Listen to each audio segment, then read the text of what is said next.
Greetings, greetings, greetings, Central Region, source, filers, and friends, and others who have joined us. We are back for another edition of Captivating Conversations with our Central Region leadership team. Today, we have the one and only Madam YSC herself, Sora Aaliyah Cannon, who is not only super fly, and she, if y'all ain't following her on Instagram, listen, check her IG, because this Sora, she strolls like I need to go to one of her stroll clinics so I can learn some new strolls because, I'm a little old, not that old, but old enough. Season. Thank you. That's what my neos tell me all the time too. You just seasoned, that's all. Whatever. Mm-hmm. Not only is she a super Sora extraordinaire, she is also the president of the Student Government Association at Northern Kentucky University, which is the home of the Rho Chi chapter. So let's give her a round of applause. Woo! Round of applause. Welcome. Thank you so much for coming on Captivating Conversations. I am so glad that you are here. So today we're just going to jump right into it.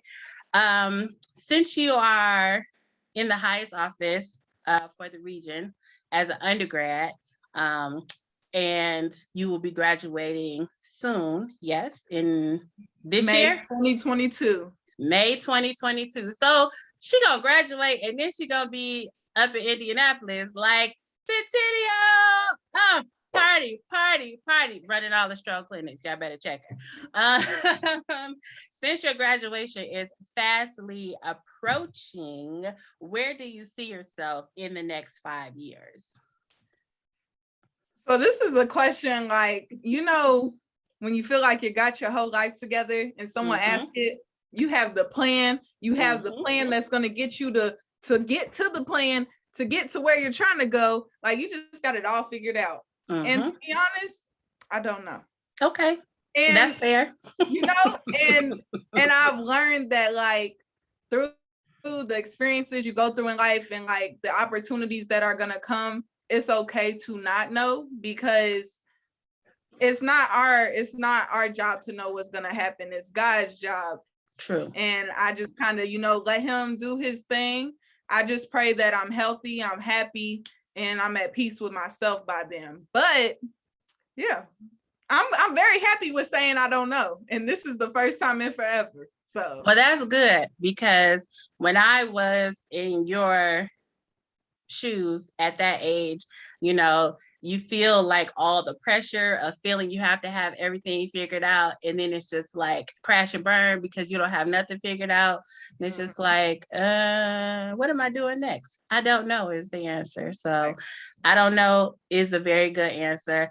My piece of advice in regards to that: take your time, do what you love, follow your heart first. Yes, ma'am. Follow your mind. And don't listen to what other people say you shouldn't be doing. Because if you know you're good at something, do that. And that goes to any other undergrad out there, or a grad member, or a rower, or a philo, or whoever. Do what you know you can do and follow that, because it will get you to where you are trying to go. Yes. Lessons learned the hard way. Okay. Moving on. Outside of sorority life and student government life, we'll say that too. So outside of both of those, what do you like to do?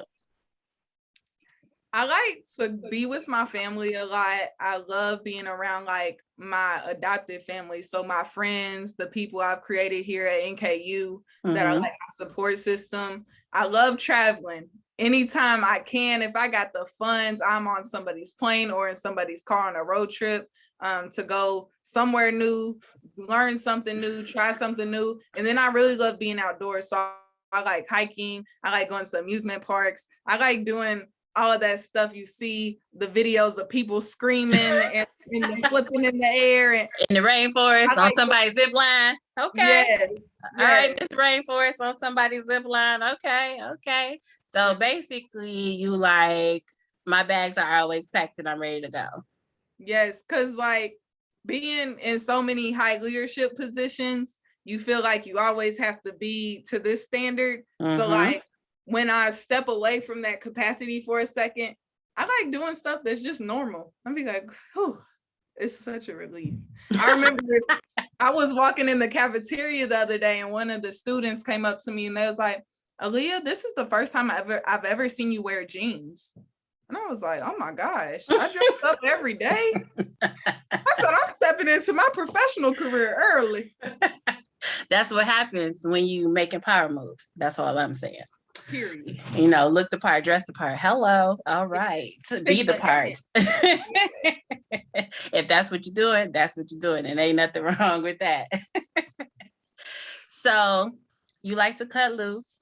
I get it. Travel. I get it. You need that support system. That is a necessary part of life. So you always want to make sure you have that, like wherever you go, you know, keep good people around you. It's always a plus because they hold you down and they'll tell you the truth. Don't matter what you're doing. So, or where you at, or what your title is, or what position you hold. They will tell you like, this was wrong. So yeah. That's good. That's good. Everybody needs that. So I'm glad that that's something that you have, you know, in your life, because some people don't, especially not at a younger age. They don't find it until they get older. So that's a good thing. So do you have any hidden talents? Oh, I was thinking about this earlier. So I wouldn't say it's hidden, but I would say once I came to college, it kind of went that way. So I'm not known for it anymore, but I always wanted to be a rapper. My rapper name was Brenasia. So I really like writing rap music. I love writing poems. I love writing songs. Like music is a big thing for me. I played the bass for like 8 years. I can play the piano.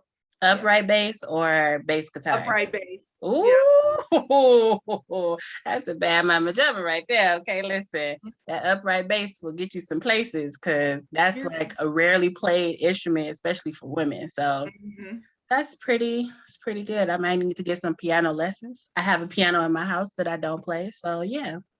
Look, I'm self-taught now, so I don't know. I ain't never taught nobody else. Just like, come on, Sora Riley, help me help myself. Okay. Well, that's good. That's good. I did peep a few of your videos of you rapping. I think it was like over the summer sometime. And I was just like, oh, she got skills. Oh, thank you. Okay. I see it. I like it. It was like something, it says you started off like I had to remind y'all, and I was like, oh, wait a minute. She reminded people, so it must be something that people forgot. I was like, okay, I like it. I got a retirement every once in a while. There's nothing wrong with that. You know, you got to keep your skills sharp. So it's all good. It's all good. If you had one place to be or one place to go in the world, where would that be? One place I could go in the world. I don't know if this can fit in this category, but I would definitely say heaven. I would definitely want to go up there. I got some people I want to talk to and kick it with for a little bit till I had to come back, but that would be the one place I'd want to go. Just temporarily though, you know, I want to come back and do what I need to do, take care of business, graduate, all that good stuff. But just to catch up with some people. I feel that. Yeah. Now see, I have never heard that answer to that question before. And it's like, I've asked people that question, and then, you know, that's one of the things, like a team building thing, like where would you go type of thing. I have never heard somebody say they want to go to heaven like on a pass. Like, can I go on a pass and then come back in a couple of days? Cause you know, it's the stereotypical places like out of town that are really nice and stuff. Like that's all cool and it's experiences, but like to think that if you could get the chance to just go and sit down and talk to somebody that you didn't get to say goodbye to, or to somebody that you didn't get to stop hearing a certain story from, or just to tell them I love you again, like I would take that any day. even if it's just for a second. I agree. If I could talk to my great grandmother again, she passed when I was 12. So if I could have a conversation with her now as an adult, it would be just like a whole different type of conversations that from what we used to have when I was a kid, you know. And I'm like, well, maybe I could get some more of this family history from her, because a lot of things, you know, just like, oh, we left that in Alabama. We ain't talk about that no more. Like, okay, you know. So that's pretty good. I might have to You can use steal that. my answer. You can I might have to use it as my answer next time somebody asks me that question. Yeah. So switching gears just a little bit here. What does leadership mean to you? So to answer that question, I'm learning and growing in my leadership every day. So I feel like the answer I give y'all today isn't going to be the answer that I'll have a year from now, or the answer that I had a year before. But right now, leadership to me is lifting as you climb. The other day I went to a conference and they said, you're not really a leader until you have created other leaders.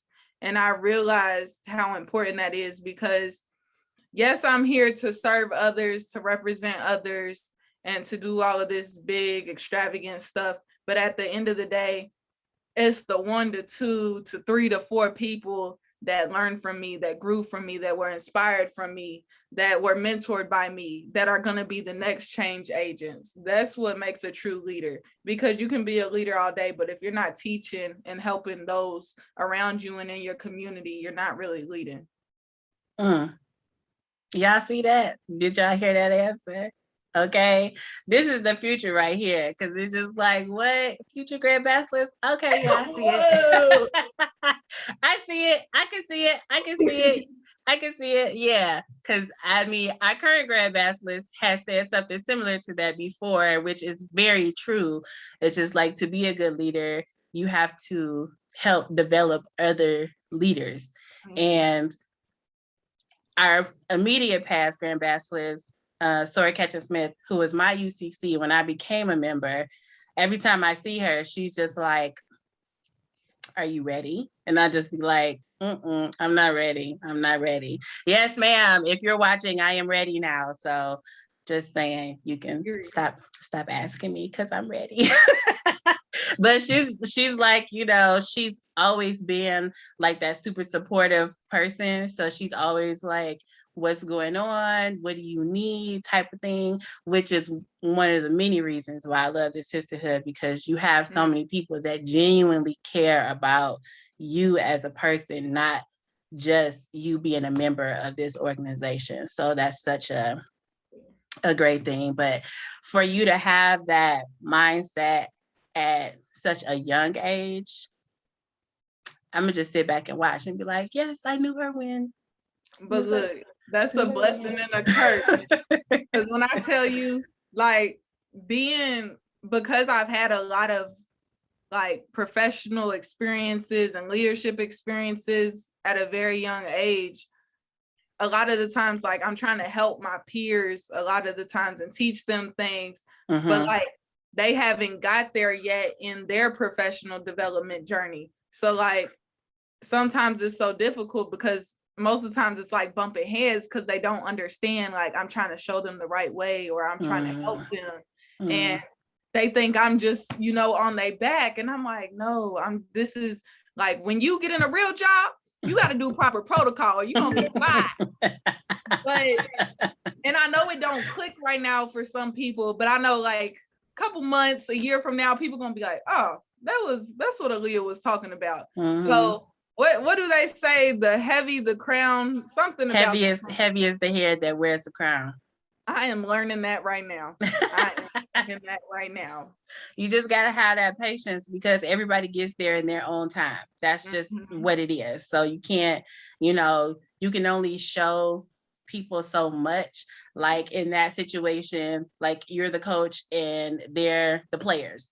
You can tell them what to do, but unless they do it and figure out how to do it on their own, then they're not going to win. Exactly. So But people was patient with me, so I'm always be patient for others, because for those my mentors that's watching, Madam Satakis, Madam UCC, they know I'm a hot mess. So and they, when I tell y'all, they are patient with me. So I will forever be patient for others.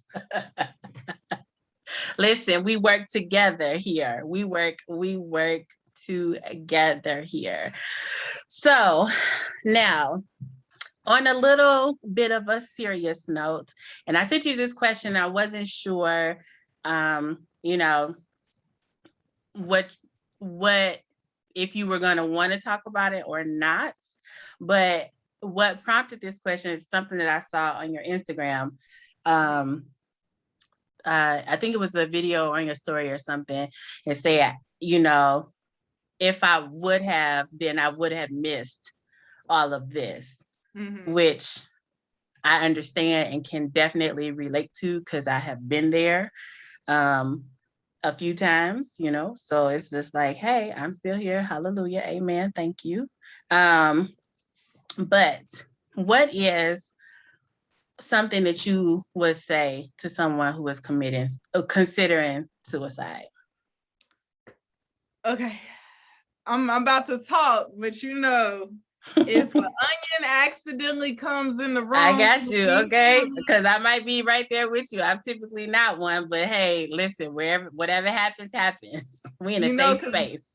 Gangsters don't cry. I put the gangster in SG row. So okay. All right. So for me, I struggled with mental health my entire life. I attempted suicide 3 times. My last time was on November 12th, 2019. And I was diagnosed with severe depression this summer. So I think when you're in those really dark places and you feel like you don't want to move forward no more, or like you're tired, like you can't move forward no more, like it just hurts too much, you gotta push forward. Here, I'm not good at this. I got a poem I can read for them to make them. I'm here for the poems. I am here for it. Go for it. See, yes, I'm a motivational speaker, but then when you start talking about your own problems and it cut deep, it's like, okay, hold on now. It's easier to help others than it is to help yourself. That part, and I'm finally working on helping myself. But I write, like I said, I write music. I like poems a lot, just to that's how I get a lot of frustration. That's how I express myself. So I have a note with all kind of poems on it. But this is a poem I wrote called My Friend, and I wrote it when I was in a very dark place. But whenever I feel myself getting down, I always come back to it, and it pushes me to continue to go forward. So cool. I like to share that with y'all. Ready. All right, ready. The depression that slips in as soon as everybody leaves is like, the perfect time to come break me down and make me weak. It's like, you let me make it through the day until my door shuts. Then you cut deeper like a blade, every time bleeding more blood. 3 times you try to take me to the promised land. 3 failed attempts and I'm still breathing on God's land. 3 more chances to prove to the world who I am. My friend depression, you helped me learn to stand. A soldier, resilient from the west side. An agent craving change for the folks fighting for their lives. Behind all the titles, the roles, and the traits lays a girl who battled with you each and every day. I realized that times living with you may be not my new normal, but I want you to know I'm getting help, not just to ignore you. My counselor said you can't stay here too long. So this is my breakthrough, my goodbye, my so long. So that's every time I'm feeling down, I look at that. You made it. You made it. And that's the thing. You made it. It's such a, and I'm glad we're having this discussion right now, because, we're in Mental Health Awareness Month, and it's so many things that are available now that weren't available once upon a time. So a lot of times, especially with some older people, it's like, just take it to Jesus and everything will be okay. No, you need a therapist. Because too. Jesus gonna see me up there if I just take it to Jesus. you need a therapist as well, okay? Jesus will fix it. Therapy will help you fix it too. And that's not something that we really have discussed in our community, in African American community, among young people a lot, because it's just like, oh, just suck it up and get over it. And it's just like, that's not really an easy thing to do when you have that internal battle and you don't know what is the right thing or what the voices in your head are telling you is the right thing to do. So you made it. Yay. You're still here. You're still with us. You're flourishing, and that is a great thing. One thing that I learned in therapy, because I had to put myself in it, is that you have to know, or not necessarily know, you have to admit to yourself what the issue is. Once you have that acceptance, then that's when things will start to change in your life and, become better in the way that you want them to be. So the fact that you have acknowledged it and you're aware and you're making the effort to make the changes and correct it, mad props. Mad props. Because some people don't do that. They just hold everything inside and then they don't be here.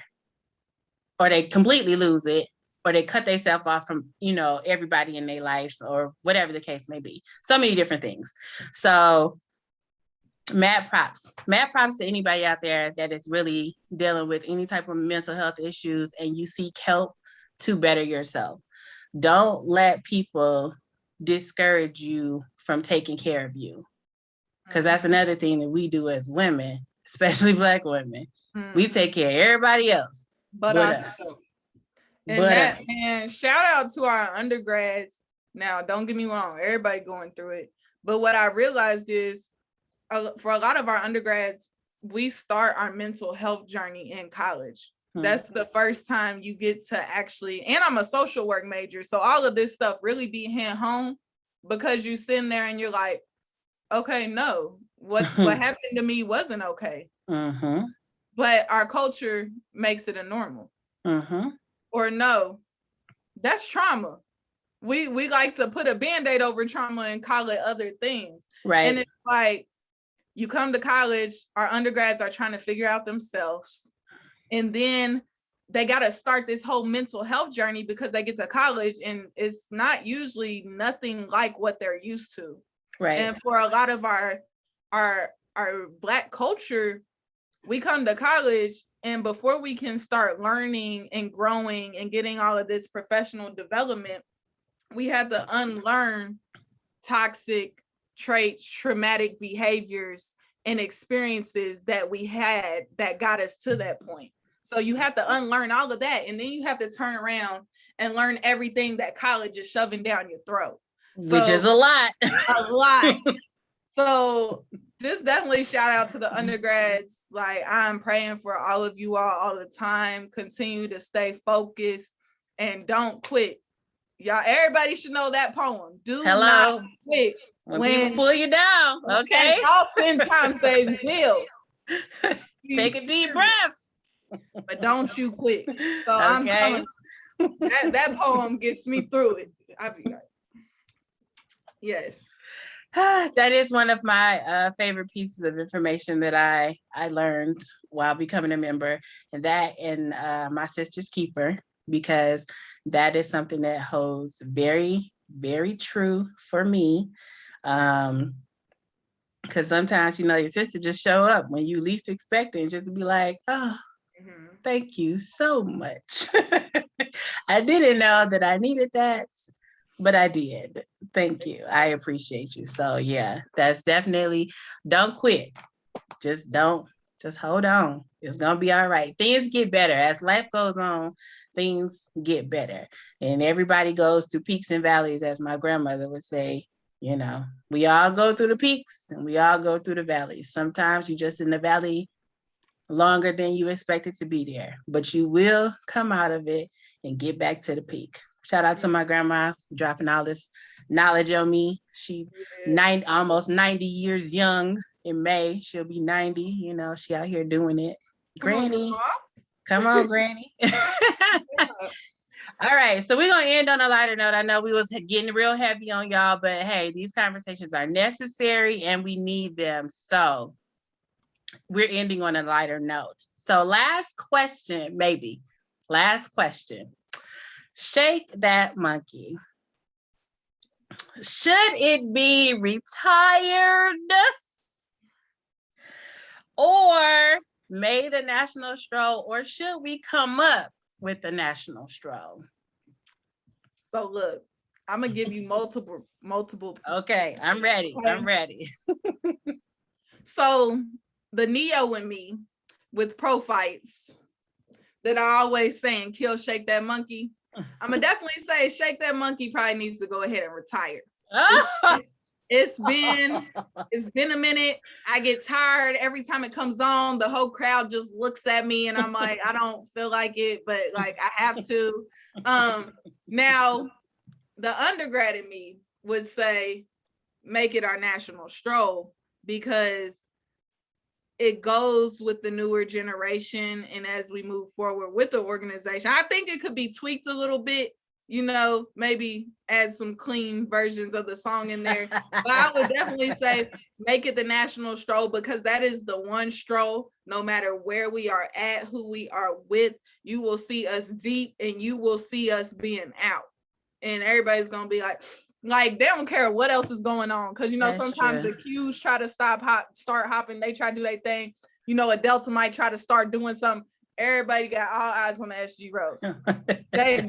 And then, now let me tell you, I know Kappas that could do our stroll with their eyes closed. That's how much people know. They see. I done seen our indies behind closed doors shake that monkey for us. I was like, okay.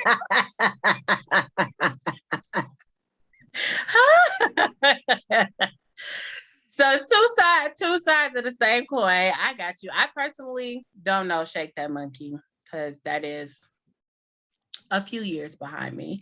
I don't know it. I see it all the time and I just be like, I'm gonna learn that. And then I just be like, I'm not gonna learn it. So, for me, I could do without it, but I go with the majority. So people love it. You like it, I love it. I'm here for it, whatever, but song come on, I'm like, can they at least play the clean version of the song? And the answer is always, no, they cannot. Okay, cool. I'm gonna just be over here. I'm gonna come up on the end with my EF and call it a day. Maybe for Centennial, we can request that Too Short make us a clean version. Well, he could just show up. You know what I'm saying? Put a I'm just saying he could just show up at one of the parties or something. Mm-hmm. That would be nice. Cough. I'm just, but I don't know because I do know some things is coming, but I don't know if that's coming because I'm on the committee for Centennial. But I was about to say I'm coughing to the Centennial. Can we get Too Short? We do have a meeting coming up in January. That's our next meeting. But I'd have heard a few other names thrown around at a meeting, but I can't say nothing because then I would get in trouble. I don't want those problems. So I'm not trying to have past international grand Joanne Loveless, I'm like, sober. I'm like, nope, wasn't me. Wasn't me. I didn't do it. Do you have any closing remarks that you would like to make before we end our conversation for today? I would definitely say I really appreciated all of the love and support I've had as I stepped into this role and going into my second term. I've learned a lot. I've had a lot of growing pains, and I know that I'm gonna be like the dopest, coldest leader when I step out of this because of Sigma. And I know that it's gonna help me in so many ways. So I just really do appreciate, and I'm thankful for the opportunity every day. And if anyone ever needs anything, please do not hesitate to reach out. But I'm so happy to be here, and I'm ready to go into Centennial. I am ready for Centennial too, because it's going to be lit. So I am so glad that you all decided to join us today. And then I realized during this conversation that I introduced our guest, but I didn't introduce myself. What is wrong with me? I was gonna ask you, but I was like, maybe it's a part of the script. No, I just forgot because I was really excited. So I'm Sora Lauren Bates, life member number 1704. Oh wait, it's on this side. See, it's right there. That's me. It's this captivating conversation. You can't see because my head is in the way. Boom. And I just want to shout out my earrings today. So last time I shouted out Diva Star because I was wearing Diva Star. Today I'm wearing Poodle Noir. My Sora Yaya Smith, or our Sora Yaya Smith, who is out of Southwest region. Poodle Noir on Etsy. That's where her site can be found. She's a sweetheart and I love her. Can't wait to see her at Centennial. I love you, Yaya. Oh, wait. I don't got on her clothes right now, but I'm gonna shout out A22. Y'all go shop with Tamar, okay? Yeah, I've seen. I follow their page on IG. She has some cute stuff too. And then I also can't really see it, but I'm wearing this pen. I'm rooting for SG Row because I'm always rooting for SG Row, no matter what. Every day of the week, 365 days of the year, 24/7. I'm rooting for SG Row, and this is Sankofa's gift on Instagram. They have some really cute pens. They're small, like most of them are pretty small like this one, and they're very cost effective. Get them for your neos. That's all I'm saying. They have a book with all of the founders' names on them. So cute. Can you send me the link? Yeah, girl, I will send it to you. I will send it to you. So for our next chat, we have the Central Region Tamiokas, Sor Debbie Wilburn. So we will be chatting with her. We're not talking about anything that is related to Central Region and the financials. So please don't ask me. Thank you. That is not the purpose of these discussions. So we're not talking about it. Thank you in advance. So join us next time on Captivating Conversations. I am your host, Sora Lauren T. Bates, life member number 1704, and we will see you in 2 weeks.